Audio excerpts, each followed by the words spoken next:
حضرت جامی صاحب، اعلیٰ حضرت سیالوی کا اخلاق اور کردار، عشق رسول، آپ کا احترام سادات جو ضرب المثل ہے، اتباع شریعت، احترام مرشد، مشائخ علماء کی توقیر، کیا کیا باتوں کا ذکر کیا جائے، اس یوسف زمانہ کی بات کریں آپ۔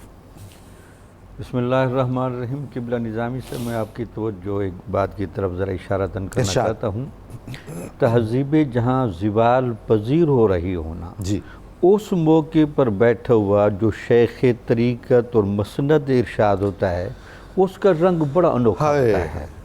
اس کا آپ تاریخی تسلسل میں دیکھیں، اللہ اکبر، اس وقت ہندوستان کی تہذیب بالکل آخری کناروں پر کھڑی تھی۔ ایسا ہی ہے۔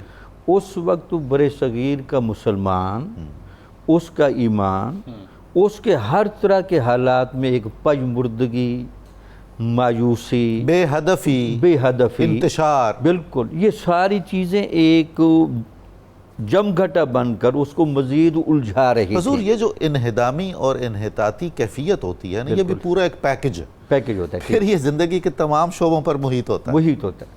پھر اس موقع پر جو شیخ طریقت بیٹھا ہوتا ہے نا، اس کا مزاج قدرت الہیہ کی وجہ سے اور رحمت نبویہ صلی اللہ علیہ وسلم کی وجہ سے ذرا سب سے انوکھا ہوتا ہے۔ طبیب قلوب ہوتا ہے۔ یہ سب نے کہا نا کہ جو خواجہ سیالوی کے رنگ میں تحمل کا رنگ تھا، اخلاق کا رنگ تھا، عاجزی کا رنگ تھا اور دل پذیری کا رنگ تھا، ہر آنے والا بندہ کھنچتا تھا۔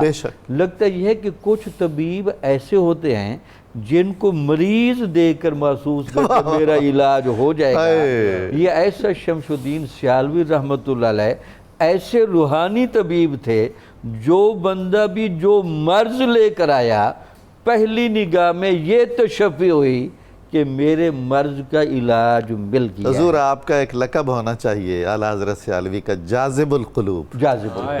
جاذب القلوب آپ بہت زیادہ تھے۔ پھر آپ کے بارے میں یہ بھی ہے کہ آپ دو چیزوں کی اپنی خلفاء کو بہت تلقین کرتے تھے۔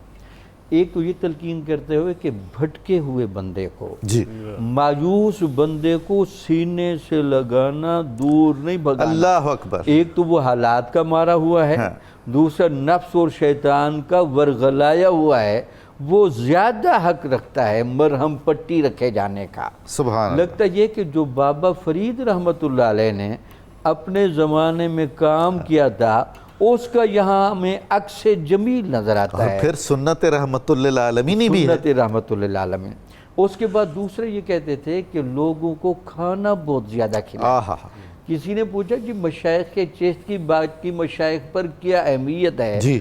دو باتیں کرتے تھے، ہم دل کو بہت دیکھتے ہیں، دوسرا بندے کی حاجت کا بڑا خیال رکھتے ہیں۔ باقی سلاسل میں بھی اگرچہ یہ چیزوں کا بڑا اہتمام ہے، سب کی عزت ہے اپنی جگہ، لیکن یہاں گہرا رنگ زیادہ تھا۔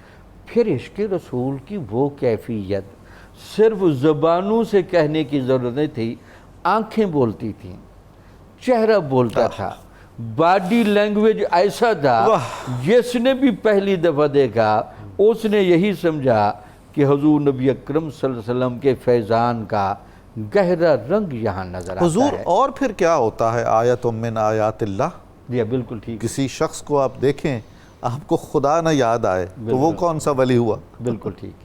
اس کے بعد آپ کے ہاں یہ جو تھا عشق رسول کی کیفیتیں اتنی زیادہ تھی، میں تبرکاً ذرا درود کبریت احمر کے جملے پڑھوں، جس کے لیے باقاعدہ حضور غوث پاک رحمت اللہ علیہ نے آ کر آپ کو باقاعدہ خاص ادب مرشد کی وجہ سے یہ مقام و مرتبہ دیا۔ چشتی سلسلے میں یہ عطائے شمس الدین سیالوی ہے، عطائے شمس الدین سیالوی ہے، بلکہ سلسلے چشتے میں جو خواجہ معین الدین چشتی میری کے رنگ میں قادری رنگ کی امیزش، یہ بات ہے، اس جگہ پر بھی خواجہ شمس الدین سیالوی کو صدارت اور مسند پر بٹھایا گیا۔ اب اس میں کبریت احمر کے قبلہ نظامی صاحب جملوں کی ذرا گہرائی دیکھیں۔ اللہم اجعل افضل صلواتک عدداً وانما برکاتک سرمداً وازکا تحیاتک فضلاً۔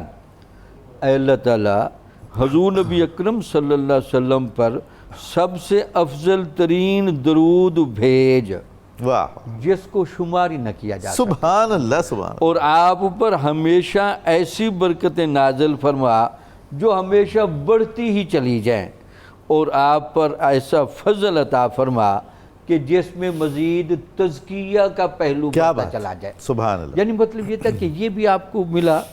پھر مرشد گرامی کے ساتھ جو آپ کی فنا کی کیفیت تھی، اپنے مرشد کی زیارت کے لیے جب بھی جاتے تھے 40 دن وہاں رہتے تھے، اور 13 مرتبہ اپنے مرشد کو مہار شریف جس پروٹوکول کے ساتھ، پیدل چل، جس اہتمام کے ساتھ آپ لے کر گئے، ان کا سامان سر پر اٹھایا ہوا ہے، بغل میں مسلح ہے، وہ اس میں عصا ہے، پھر پاؤں میں جوتا مبارک بھی نہیں، اور ایک گویا کہ جو محبوب اور محب کا تعلق ہونا چاہیے اس کی عکاسی کرنے والی وہ تصویر تھی۔